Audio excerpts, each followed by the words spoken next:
Good morning, students. In our previous class, we have started a new topic of chapter 2, consumer equilibrium, that was ordinal approach. We have completed indifference curve. The meaning of indifference curve, the 5 important features of indifference curve, and then we have gone with the concept of marginal rate of substitution.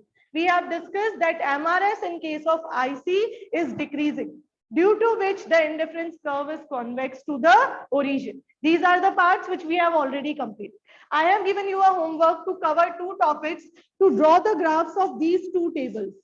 Combinations A, B, C, D and E. Good X 1, 2, 3, 4 and 5. And good Y 12, 10, 8, 6, 4. जब आपने इसका graph बनाया तो क्या आपका graph कुछ इस तरीके का बना, स्ट्रेट लाइन। इससे हमें एक बात पता चली that whenever slope is constant, slope इसमें कांस्टेंट आया था, कल हमने निकालना सीखा था। Whenever slope is constant the curve becomes a straight line. Curve कैसा आता है? स्ट्रेट लाइन आता है। और एक और टेबल आपको मैंने दी थी, ये वाली,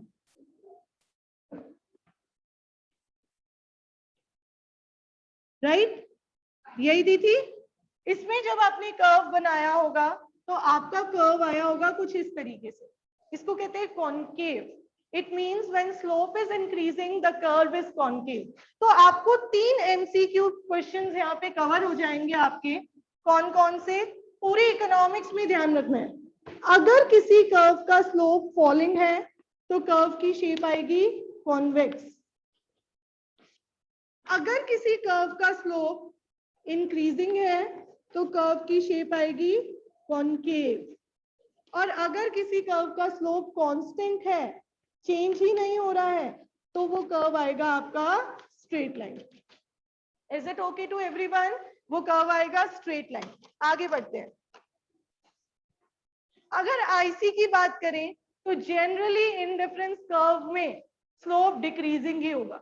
क्वेश्चन अगर आपको इंक्रीजिंग दे दे तो अलग बात है, आपको खुद अगर टेबल बनानी है तो स्लोप कैसा लेना है? डिक्रीजिंग लेना है।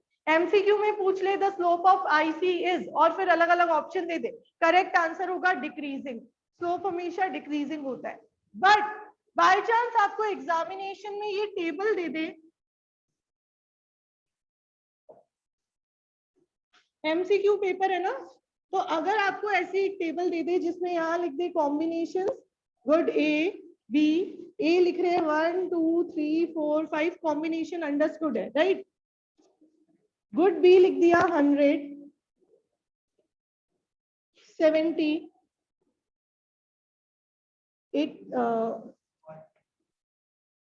55, 50, 48।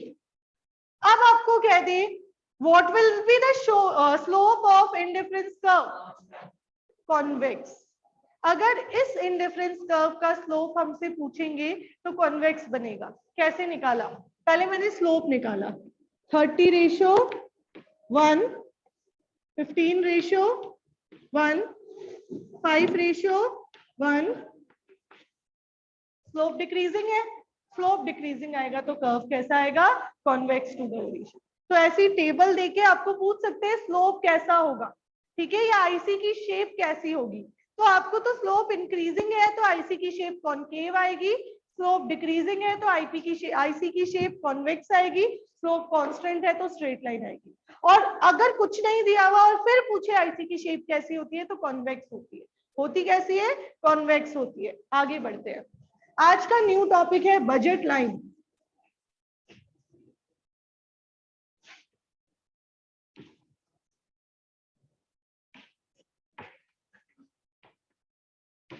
क्या होती है बजट लाइन? सुनिएगा ध्यान से।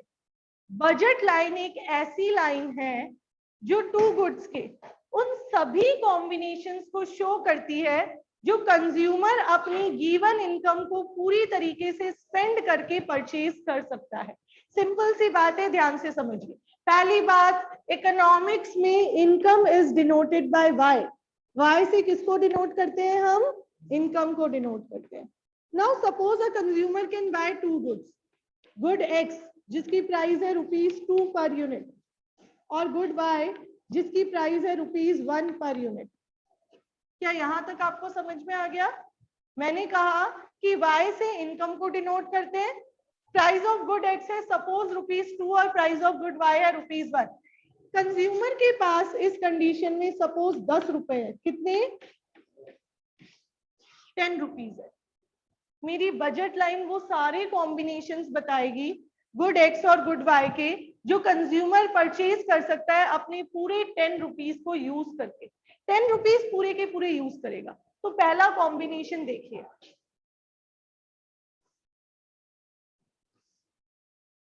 ध्यान से देखिएगा।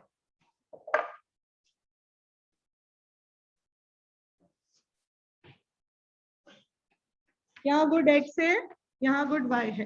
यहाँ पे हम स्लोप निकालेंगे। यहाँ 0 से भी स्टार्ट कर सकते हैं। आईसी में 0 नहीं लेना है, बाकी आप 0 भी ले सकते हो। अगर मैं X की 0 यूनिट्स ले रही हूँ, Y की कितनी यूनिट्स ले सकती हूँ? मेरे पास 10 रुपीज है और Y 1 रुपी का है। 10 यूनिट्स ले सकती हूँ, सिंपल सी बात है। तो मैंने Y की 10 यूनिट्स ले ली। मैं X की 1 यूनिट परचेज कर लेती हूँ। कितने रुपीज चले गए? 2 चले गए, 8 रिमेनिंग है। Now how many units of good Y can be purchased? 8 units can be purchased. Is it clear to everyone? आगे देखिए, यहाँ पे 8 आ जाएगा। अब क्या लिखूं?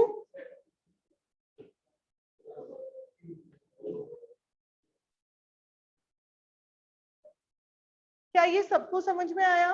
अब आगे देखिए,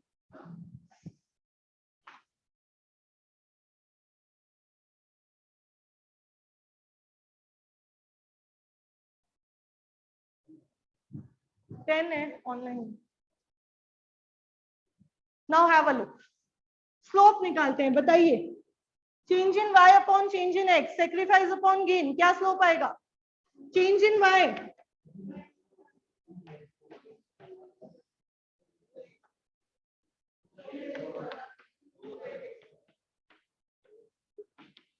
यही रहेगा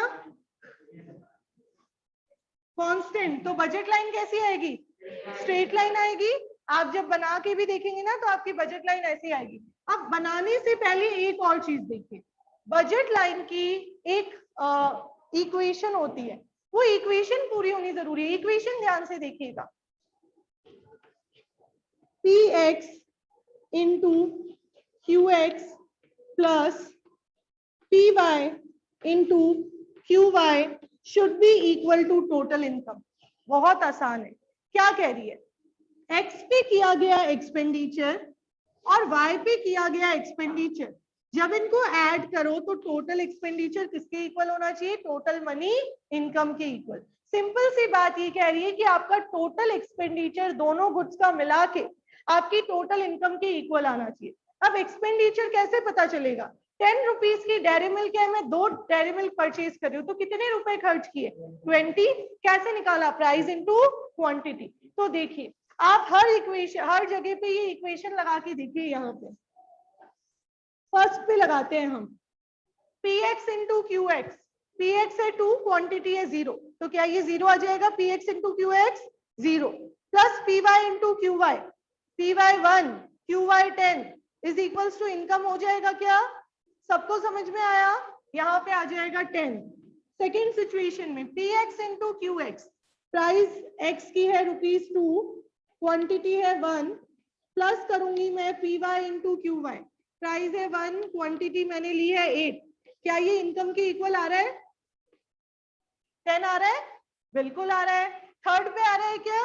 2 इंटू 2 प्लस 1 इंटू 6, क्या ये 10 आ रहा है? बिल्कुल आ रहा है। नेक्स्ट पे ट्राई कीजिए, 2 इंटू 3, P इंटू Q कर रहे हैं, बात एक ही रहेगी, प्लस 1 इंटू 4, क्या ये 10 आ रहा है? बिल्कुल आ रहा है। ये सारी पॉइंट्स जो है, इनको जब हम एक लाइन पे प्रेजेंट करेंगे तो वो लाइन शो करेगी all such points where the money expenditure of consumer is exactly same। देखिए जरा ध्यान से, 2, 4, 6, 8, 10 और यहाँ पे 1, 2, 3, 4 and 5।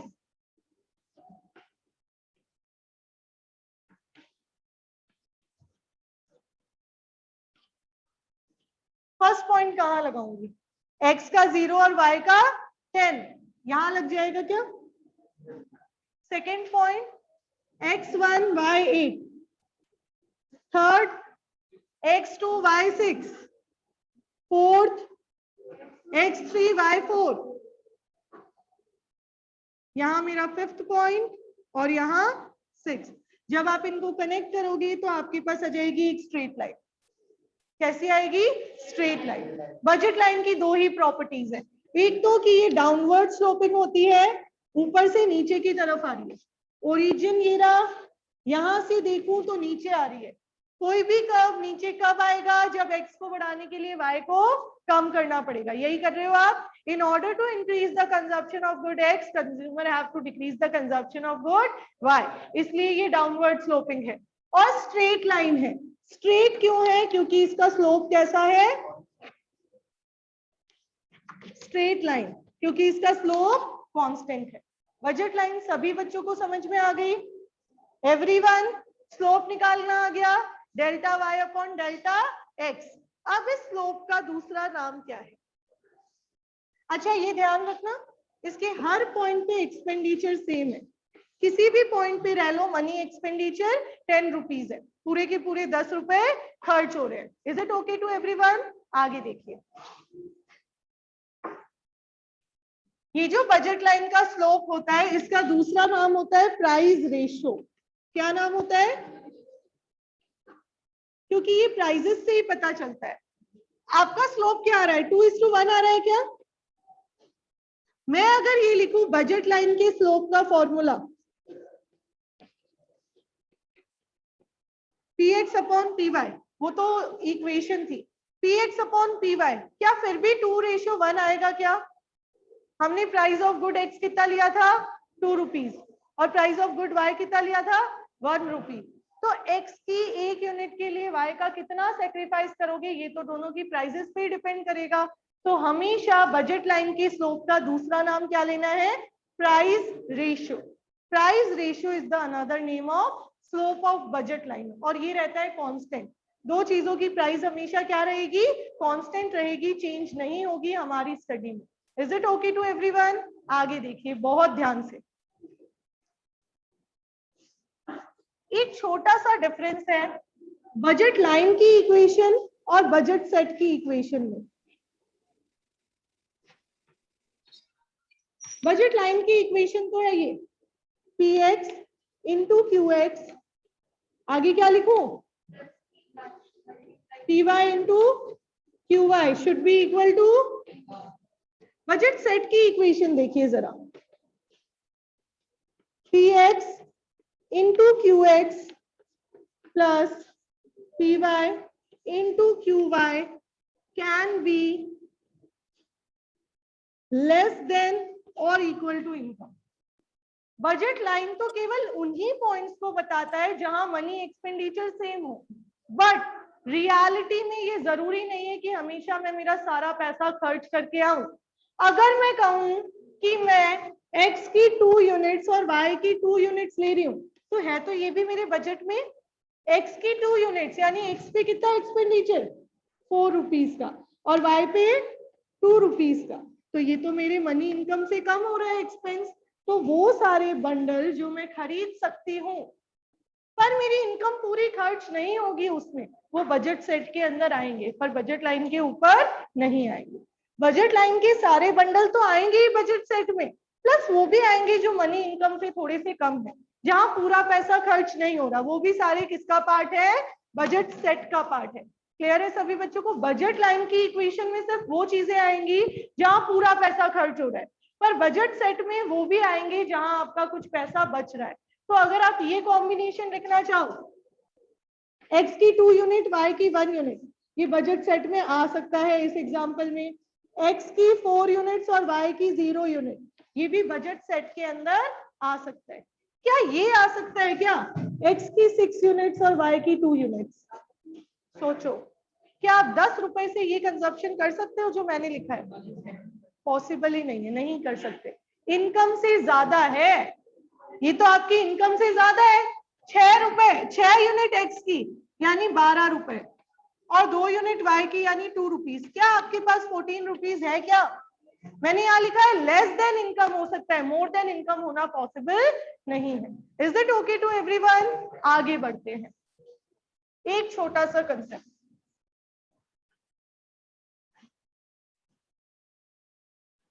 Attainable combinations and unattainable combinations.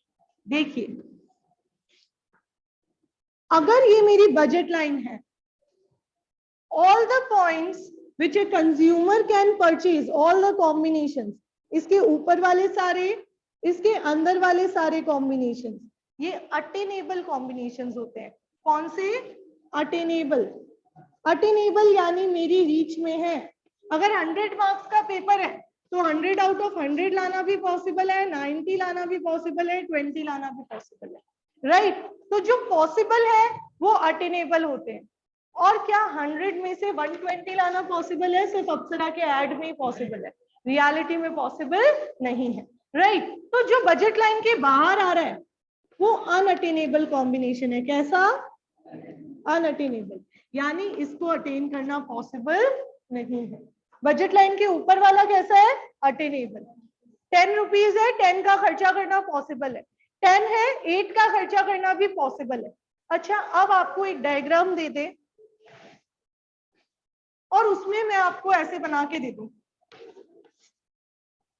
A B is a budget line, यहां एक पॉइंट लिख दूं, पॉइंट सी, और आपको बोल दूं what does point C indicate.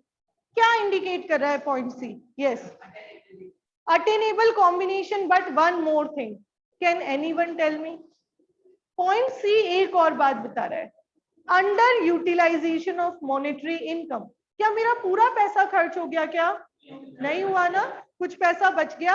तो point C shows a point where the consumer has saved a part of his money income. उसने अपनी मनी इनकम का एक छोटा सा पार्ट क्या कर लिया? सेव कर लिया, बचा के रख लिया। और अगर आपको कहते हैं what does point A indicate? It indicates a point where the consumer has spend his entire income. ठीक है, एंटायर इनकम। अगर आपको बोल दे what does point D indicate? It indicate a point which is not attainable for a consumer, जो consumer के लिए attainable नहीं है। Is there any doubt? क्या ये सबको समझ में आ गया ऑनलाइन में? Is there any doubt? All right, आगे देखिए।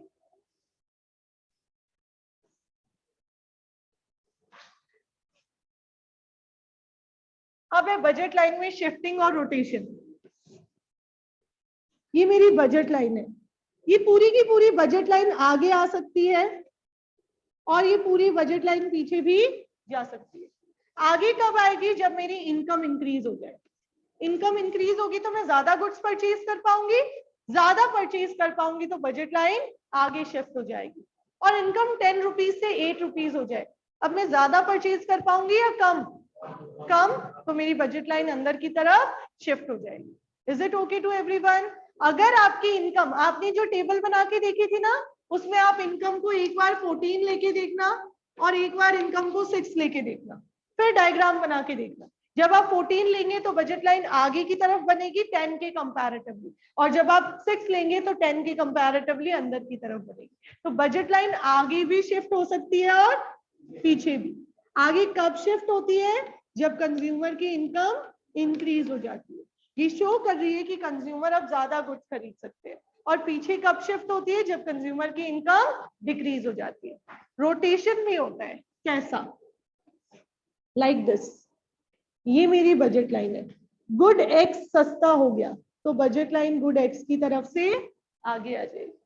गुड एक्स की रेट कम हो गई, it means with the same money income I can now buy more units of good X. अगर गुड एक्स पहले 10 रुपीज का था, अब इस गुड की प्राइस 5 रुपीज हो गई, क्या आप अपनी सेम इनकम में ज्यादा गुड खरीद सकते हो? ज्यादा परचेज कर सकते हैं, तो क्या आपकी बजट लाइन एक्स की साइड से आगे आ जाएगी? डेफिनेटली। और अगर एक्स की प्राइस 20 हो गई तो एक्स की साइड से पीछे चली जाएगी।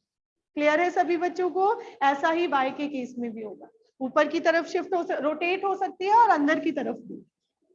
लास्ट टॉपिक, बहुत ध्यान से समझना। आपको जब ऑर्डिनल अप्रोच से कंज्यूमर इक्विलिब्रियम पढ़ना होता है, कौन सी अप्रोच से? ऑर्डिनल अप्रोच से कंज्यूमर इक्विलिब्रियम। दो चीजों पे डिपेंड करता है, आईसी और बजट लाइन। मैं आपको पढ़ा रही हूँ consumer equilibrium from ordinal approach. Who has given the approach? किसने दी थी? प्रोफेसर हिक्स ने दी थी, बिल्कुल। Okay, have a look. Ordinal approach की हम बात करते हैं। Consumer equilibrium depends upon two factors, budget line and indifference curve. आता कहां है इक्विलिब्रियम? जहां बजट लाइन का स्लोप, क्या होता है बजट लाइन का स्लोप? अभी दूसरा नाम बताया था मैंने, प्राइस रेशियो। बजट लाइन का स्लोप आईसी के स्लोप के बराबर होगा, वहां इक्विलिब्रियम आएगा। बजट लाइन के स्लोप का नाम है पीएक्स अपॉन पीवाई। आईसी के स्लोप का क्या नाम है? कल ही पढ़ा था,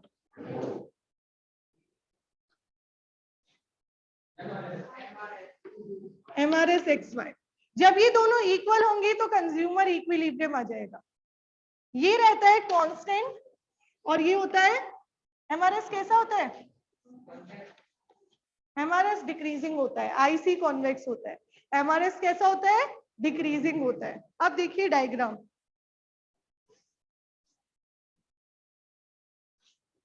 सभी को आना चाहिए ये डायग्राम।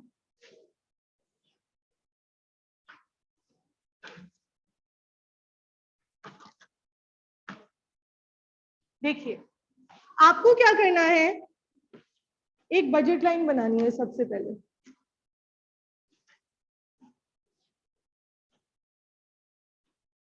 तीन इंडिफरेंस कर्व बनाने, 3 इंडिफरेंस कर्व। नंबर 1, जो बजट लाइन को दो जगह कट करना चाहिए। नंबर 2, जो बजट लाइन को सिर्फ एक बार यहां कट करेगा, कॉन्वेक्स होना जरूरी है। नंबर 3, जो बजट लाइन को टच ही नहीं करेगा। IC1, IC2 and IC3। यहाँ पे मैंने गुड Y लिया है, यहाँ पे मैंने गुड X लिया है। ये A B मेरी बजट लाइन है, ये पॉइंट C है, ये पॉइंट D है और ये है पॉइंट E। अब आप मुझे ये बताइए, कल की क्लास के अकॉर्डिंग उसको ध्यान में रखते हुए, कौन सा आईसी हायर सेटिस्फेक्शन दे रहा है कंज्यूमर को? IC3। तो एक समझदार कंज्यूमर कहाँ रहना चाहेगा? IC3। बट क्या ये बजट लाइन कंज्यूमर को IC3 पे रहने की परमिशन दे रही है? हमारा बजट हमें अलाउ ही नहीं कर रहा कि हम IC3 तक पहुंचे।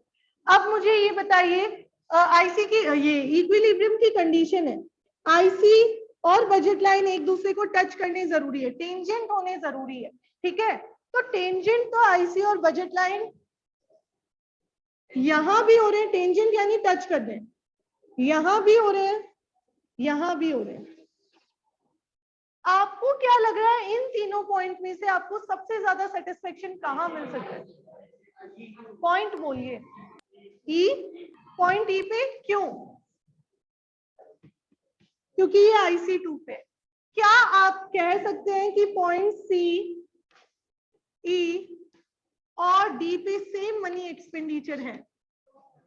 मनी एक्सपेंडिचर सेम है या नहीं है? है, because all the 3 points are located on budget line. ये जो आपकी बजट लाइन है, पॉइंट सी, ई और डी तीनों इसी पे तो है, तो तीनों पे मनी एक्सपेंस तो सेम ही है। लेकिन क्या मैं ये कह सकती हूँ कि पॉइंट ई पे सेम एक्सपेंस में सेटिस्फेक्शन ज्यादा है? क्योंकि it is located on higher IC. अब इस डायग्राम को 2 पार्ट्स में स्प्लिट कर रही हूँ, ध्यान से देखिए।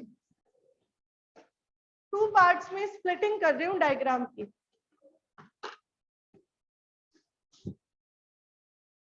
देखिए, नंबर 1, मैंने 5 पॉइंट बनाए हैं, 3 पॉइंट इंपॉर्टेंट है जिसमें से ये और ये। थर्ड पॉइंट तो ICC3 जो है, ये तो हमारे काम का ही नहीं है, क्योंकि ये तो हमारी बजट हमें अलाउ ही नहीं कर रहा, तो मैं इसको क्लीन कर देती हूँ। अब ये वाले देखिए आप जरा, IC2 का ये पॉइंट और IC3 के सॉरी IC1 का तो इसके नीचे मैं इसको IC1 कर देती हूँ। तो IC1 के ये 2 पॉइंट और IC2 का ये वाला पॉइंट, कौन ज्यादा सेटिस्फेक्शन देगा? IC2 का ये पॉइंट। क्यों? Because it is on higher IC and higher IC offers higher satisfaction. तो क्या आप सब एग्री करते हैं कि कंज्यूमर इक्विलिब्रियम पॉइंट ई पे आएगा? क्यों? 2 कंडीशन पूरी हो रही है। Number 1, budget line and IC एक दूसरे को टच कर रही है, एक दूसरे से टेंजेंट है, और नंबर 2, ये हाईएस्ट पॉसिबल IC पे है। अब आपको एक डायग्राम बना के कह दे कि असर्जन रीजन में दे दे, डायग्राम बना दिया ये वाला, और फिर यहाँ पे बना दिया पॉइंट F और कह दिया consumer equilibrium will be attained at point F because it offers higher level of satisfaction. क्या आप एग्री करेंगे? क्यों? रीजन क्या होगा? Because it is unattainable combination, because income is not allowing a consumer to be at point F। Clear है? Unattainable है। क्या सभी बच्चों को समझ में आ गया? अब आप बहुत लकी हैं कि ये ऑब्जेक्टिव पैटर्न में, क्योंकि इसका आंसर जब लिखना होता है लगभग 1.5 पेज का होता है। जब आप नोट्स बनाएंगे तो आपको पता चलेगा। मैं सब्जेक्टिव टेस्ट भी लूंगी, बट आपका जो एनुअल एग्जामिनेशन में ये चैप्टर आ रहा है वो ऑब्जेक्टिव है, तो ऑब्जेक्टिव आराम से कर लोगे। अब इससे रिलेटेड 2 और इंपॉर्टेंट MCQ ध्यान रखना बेटा। कंसेप्चुअल है इकोनॉमिक्स, अगर कंसेप्ट नहीं आया ना तो आपको नहीं समझ में आएगा, याद करना पॉसिबल नहीं है चीजों को। ये देखिए जरा, MRS XY should be equal to PX upon PY, equilibrium पे होने के लिए।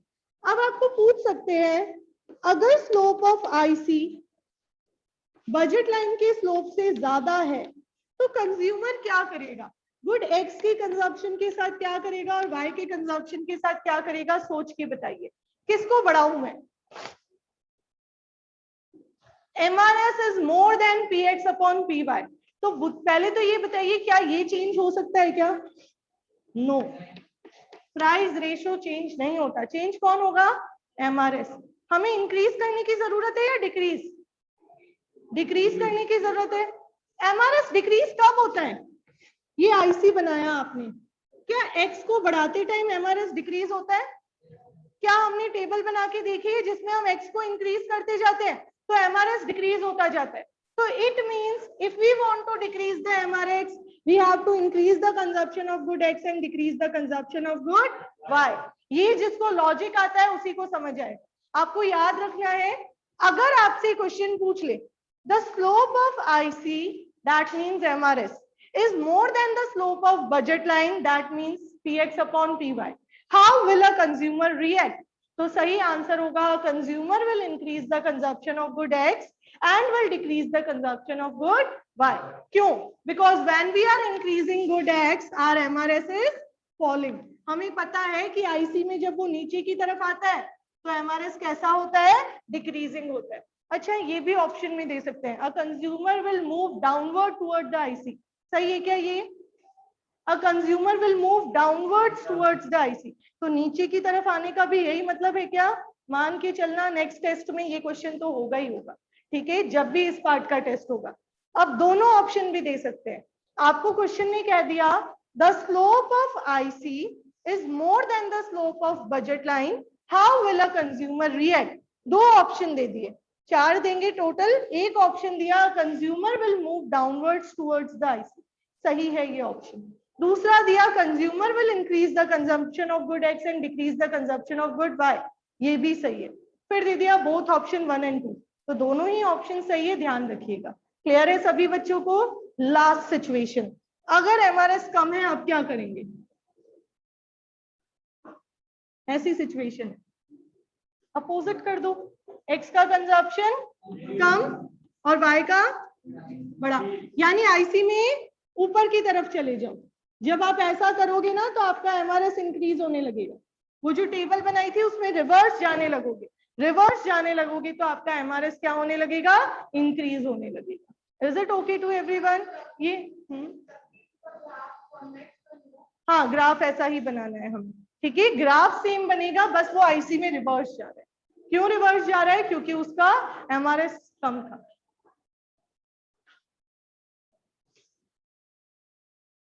चैप्टर कंप्लीटेड है। अब देखिए, जो बजट लाइन वाला पार्ट आपने पढ़ा ना, उससे रिलेटेड कुछ क्वेश्चन दे सकते हैं आपको। आपको कह दिया suppose the income of consumer is ₹10 या ₹14 ले लेते हैं, और आपको कह दे PX is ₹2, PY is ₹1, PY is ₹1। आपको बोले बजट लाइन की इक्वेशन बनाइए। इक्वेशन देखिए कैसे बनेगी, PX इंटू QX, तो इक्वेशन यही होती है PX into QX plus PY into QY should be equal to Y। QX नहीं पता, QY नहीं पता, मैं सिंपल इक्वेशन कैसे बनाऊंगी देखिए, PX 2, यहां लिख देती हूँ X की क्वांटिटी, प्लस 1 यहां लिख देती हूँ Y की quantity should be equal to, क्या सबको समझ में आया? मैंने क्या किया, PX तो price of good X I was having into X कर दो, plus price of Y you are already having into Y कर दो, इक्वल टू में लिख दो 14। अब आपको ऐसी बहुत सारी इक्वेशंस देके करेक्ट आंसर भी टिक करवा सकते हैं, तो तसल्ली से आप इस चैप्टर को टाइम दें, पूरी मेहनत के साथ चैप्टर पढ़ें। मेरी तरफ से चैप्टर कंप्लीटेड है। चैप्टर नंबर 2 कंप्लीटेड, माइक्रो का टर्म 1 सिलेबस कंप्लीट हो गया। अब अगर हमें इस टर्म 1 के सिलेबस का रिवीजन लेना है तो मिनिमम 15 डेज चाहिए होंगे। नेक्स्ट क्लास में statistics mean mode median start करेंगे, ठीक है। मीन वाला चैप्टर है चैप्टर 7, चैप्टर 8 है, अभी हमारा 7 भी रिमेनिंग है। हम प्लान कर लेंगे कि 7 स्टार्ट करना है या 8, ज्यादा मन चैप्टर 8 को स्टार्ट करवाने का है तो वो देख लेंगे कैसे स्टार्ट करें। Okay everyone.